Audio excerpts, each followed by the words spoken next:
वक्त से पहले और किस्मत से ज़्यादा इस दुनिया में ना तो किसी को कुछ मिल पाया है और ना ही मिल पाएगा।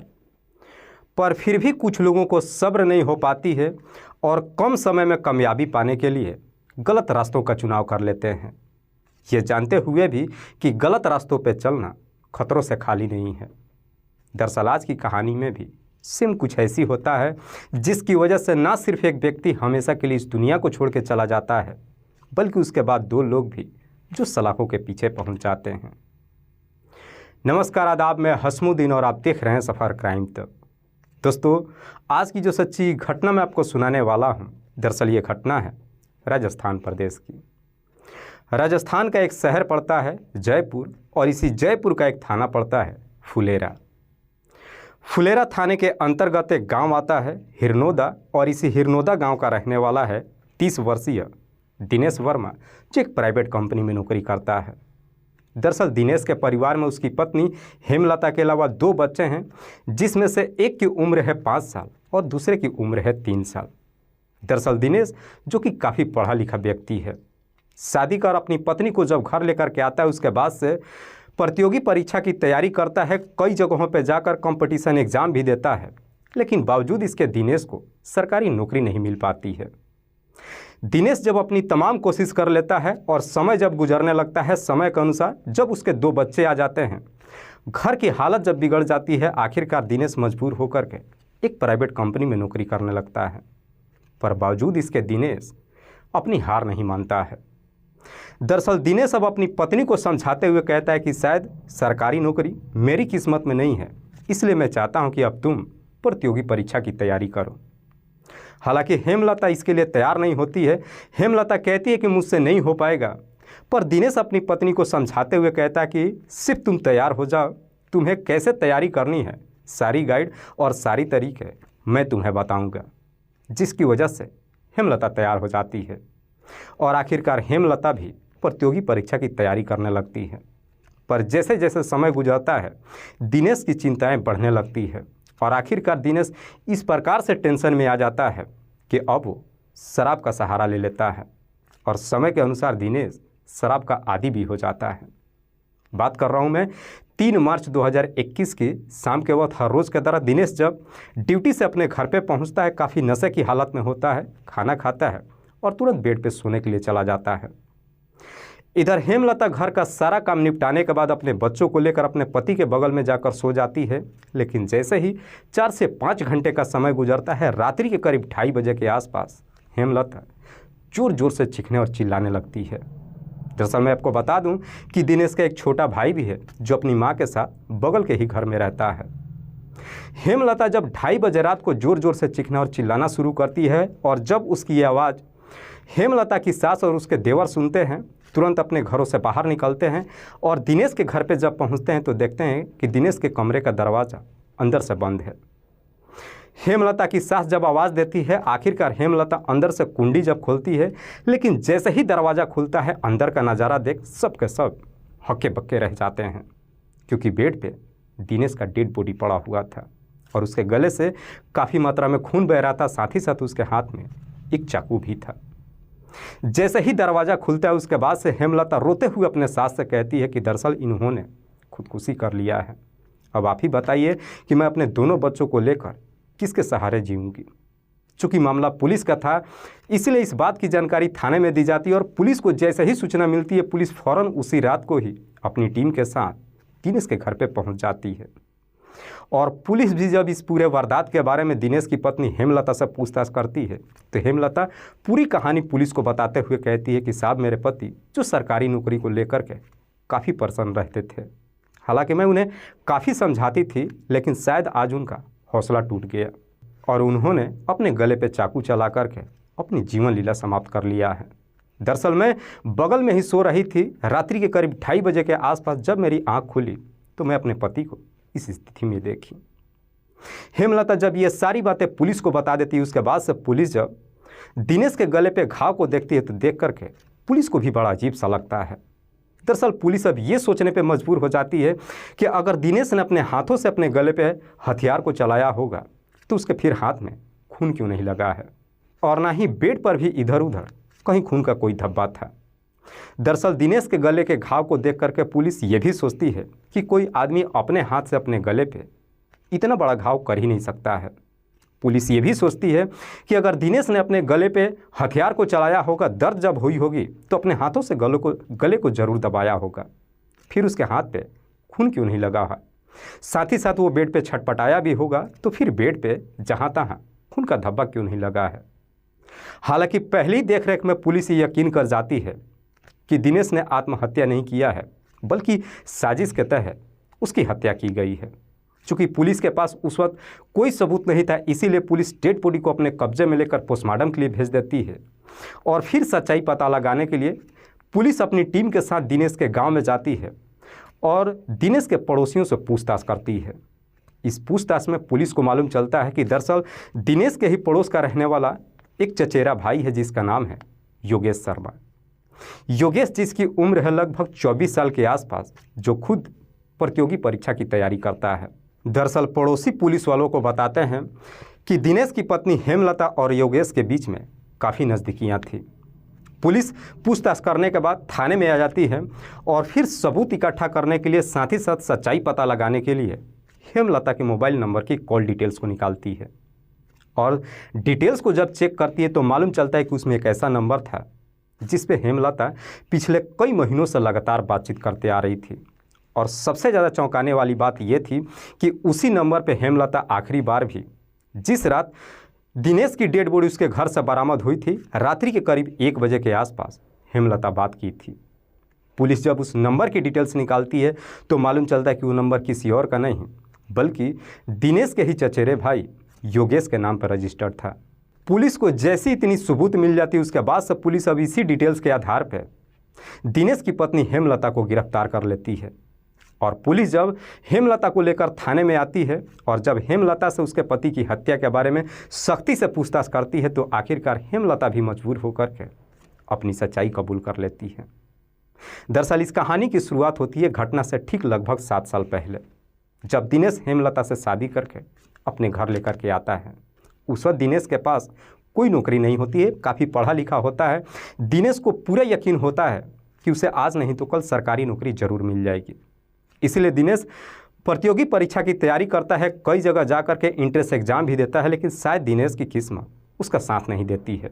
और जैसे जैसे समय गुजरता है, 2 बच्चे जब उसके दुनिया में आ जाते हैं, उसके बाद से दिनेश भी मजबूर होकर के एक प्राइवेट कंपनी में नौकरी करने लगता है।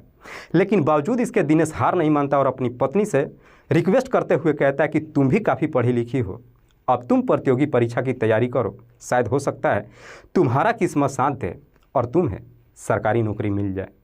इसलिए हेमलता भी प्रतियोगी परीक्षा की तैयारी करने लगती है।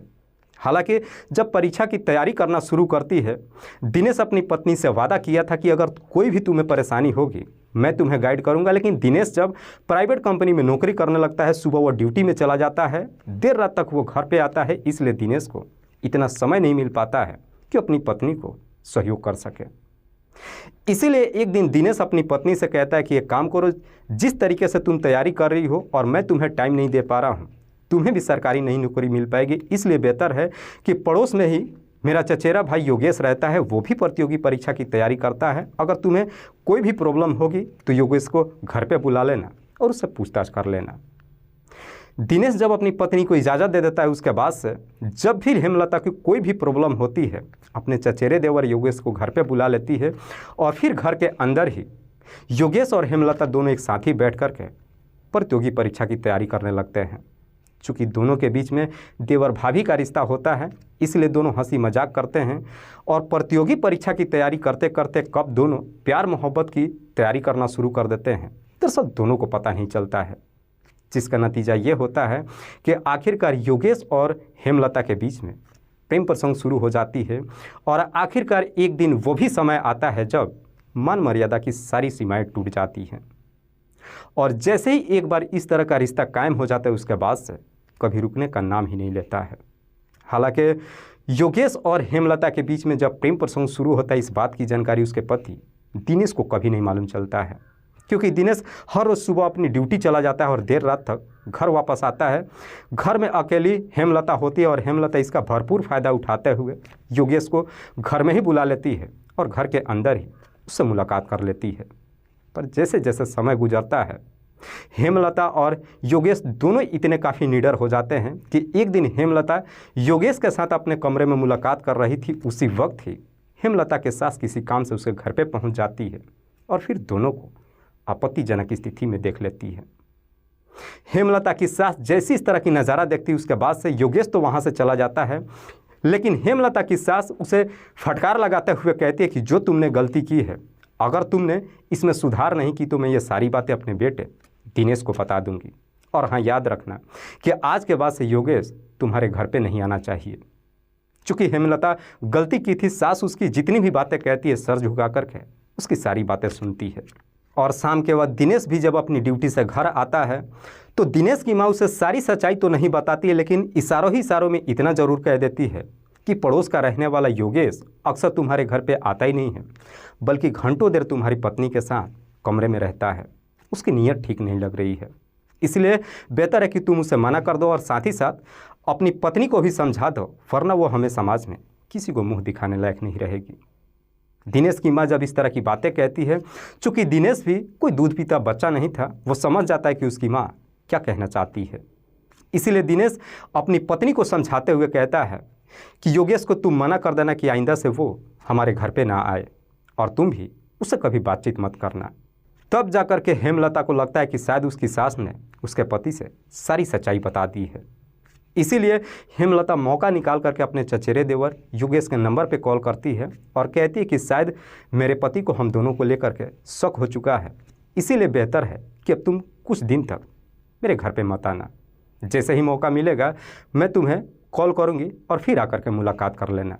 उसके बाद से योगेश भी अब दोबारा कभी भी दिनेश के घर पे नहीं जाता है और इधर हेमलता की सास भी उस पर नज़र रखना शुरू कर देती है।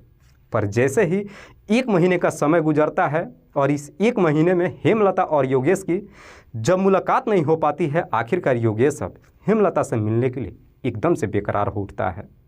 और एक दिन योगेश हेमलता के नंबर पे कॉल करके कहता है कि हम दोनों को मिले हुए काफ़ी दिन हो गया, मौका निकालो, मैं तुमसे मिलना चाहता हूँ। हेमलता भी उससे वादा कर लेती है और फिर एक सही मौके का इंतज़ार करने लगती है। और आखिरकार एक दिन हेमलता की सास किसी काम से घर से बाहर गांव में चली जाती है। उसी वक्त ही हेमलता दिनेश के नंबर पे कॉल करके उसे घर में बुला लेती है। चूँकि दोनों को मुलाकात ही हुई 1 महीने हो चुका था, तुरंत ही हेमलता योगेश को लेकर के कमरे में जाती है और सबसे पहले दोनों अपनी हसरतें पूरी करते हैं। और जैसे ही काम खत्म हो जाता है उसके बाद से योगेश फ़ौरन ही हेमलता के कमरे से बाहर निकलता है अपने घर जाने के लिए। लेकिन योगेश जैसे ही उसके कमरे से बाहर निकलता है तो देखता है कि सामने से हेमलता का पति दिनेश आ रहा है। दरअसल दिनेश भी जो योगेश को देख लेता है, इसीलिए योगेश वहाँ से तो भाग जाता है, लेकिन दिनेश को पूरा यकीन हो जाता है कि योगेश उसके घर पे किस काम के लिए आया था। इसीलिए दिनेश जब घर के अंदर एंट्री करता है, अपनी पत्नी से बिना बात किए ही उसकी बुरी तरीके से पिटाई कर देता है। और जब अपनी पत्नी की पिटाई करना शुरू करता है तो हेमलता भी अपने पति का पैर पकड़ लेती है और उससे अपनी गलतियों को माफ़ी मांगते हुए कहती है कि बस एक आखिरी बार मुझे माफ़ कर दो, आइंदा से मैं दोबारा इसी गलती कभी नहीं करूँगी। चूँकि दिनेश भी अपने दोनों बच्चों को लेकर के मजबूर था, इसीलिए ना चाहते हुए भी अपनी पत्नी को माफ़ कर देता है। दिनेश तो अपनी पत्नी को माफ़ कर देता है, लेकिन हेमलता इस चीज़ को बर्दाश्त नहीं कर पाती है। दरअसल अगले दिन ही हेमलता फिर से मौका निकाल करके योगेश के नंबर पे कॉल करती है और उसे कहती है कि अगर वाकई में तुम मुझसे सच्चा प्यार करते हो और मेरे साथ ज़िंदगी बिताना चाहते हो तो मेरे पति को मार दो, वरना मुझे हमेशा के लिए भूल जाओ। हेमलता जब ऐसी बातें कहती है तो योगेश भी उसे जवाब देते हुए कहता है कि यह संभव ही नहीं है कि मैं तुम्हें भूल जाऊँ, इससे बेहतर है कि मैं तुम्हारे पति को ही मार देता हूँ। योगेश जब दिनेश को मारने के लिए तैयार हो जाता है उसके बाद से हेमलता और योगेश दोनों मिलकर के दिनेश को मारने का एक सही मौके का इंतज़ार करने लगते हैं और साथ ही साथ एक प्लान बनाते हैं ऐसा जिसमें दोनों तय करते हैं कि हम दिनेश को इस तरीके से मारेंगे कि सबको लगेगा कि दिनेश ने अपनी ज़िंदगी से तंग आकर के अपनी जीवन लीला समाप्त कर लिया है। उसके बाद से एक सही मौके का इंतज़ार करने लगते हैं और इसी बीच एक दिन योगेश मार्केट से जाकर के एक तेज़धार चाकू खरीद करके लाता है और छुपके से ला करके वो हेमलता को दे देता है। हेमलता भी उस चाकू को अपने घर में छिपा कर रख देती है। और आखिरकार 3 मार्च 2021 को शाम के वक्त हर रोज़ की तरह दिनेश जब अपने घर पे पहुंचता है, वो काफ़ी नशे की हालत में होता है, थोड़ा सा खाना खाता है और खाना खाने के बाद जब वो बेड पे जाता है तुरंत ही गहरी नींद में सो जाता है। इधर हेमलता भी अपना घर का सारा काम निपटाने के बाद जब अपने पति के कमरे में जाती है तो देखती है कि उसका पति काफ़ी गहरी नींद में सो रहा है। हेमलता सबसे पहले अपने दोनों बच्चों को सुला देती है और रात्रि का जैसे ही 1 बजता है, 1 बजे के आसपास योगेश के नंबर पे कॉल करती है और कहती है कि फ़ौरन तू मेरे घर पे आ जा, काम को आज ही अंजाम देना है। जब कॉल करती है योगेश भी हेमलता के घर पे पहुंच जाता है। उसके बाद से हेमलता उस चाकू को ला करके योगेश को दे देती है और साथ ही साथ योगेश का हाथ पकड़ करके अपने पति के कमरे में लेकर के जाती है। उस कमरे के अंदर बेड पे दिनेश जो कि गहरी नींद में सो रहा था, सोते वक्त ही योगेश जा कर के दिनेश के छाती पर बैठ जाता है और अपने दोनों पैरों से दिनेश के दोनों हाथ को दबा देता है। इससे पहले कि दिनेश कुछ समझ पाता, योगेश अपने पास से उस चाकू को लेकर के दिनेश के गले पे चला देता है। हालांकि दिनेश जब छटपटाने की कोशिश करता है तो दिनेश की पत्नी हेमलता उसके दोनों पैर को पकड़ लेती है, जिसकी वजह से दिनेश की घटनास्थल पे ही मौत हो जाती है। दिनेश की जब मौत हो जाती है उसके बाद से योगेश उस चाकू को दिनेश के हाथ में पकड़ा देता है और फिर उसके कमरे से बाहर निकल करके वापस अपने घर चला जाता है। उसके बाद से हेमलता अपने कमरे का दरवाज़ा बंद कर देती है। आधे घंटे तक अपने पति के डेड बॉडी के पास ही बैठे रहती है और जैसे ही लगभग 2:30 बज जाता है उसके बाद से हेमलता अपना नाटक करना शुरू कर देती है। वाकई में हेमलता जब ये पूरी कहानी पुलिस को बताती है उसके बाद से पुलिस अब हेमलता के तहरीर पर उसके चचेरे देवर योगेश को भी गिरफ्तार करके लाती है। पुलिस जब इन दोनों आरोपियों को गिरफ्तार कर लेती है उसके बाद से इन्हें जिला अदालत में पेश करती है, जहां से इन दोनों को जेल भेज दिया जाता है। दोस्तों, इस पूरी घटना के बारे में आप क्या सोचते हैं? आप अपनी राय हमें कमेंट बॉक्स में ज़रूर दीजिएगा। कल फिर मिलते हैं एक और नई सच्ची घटना के साथ। तब तक के लिए जय हिंद, जय भारत।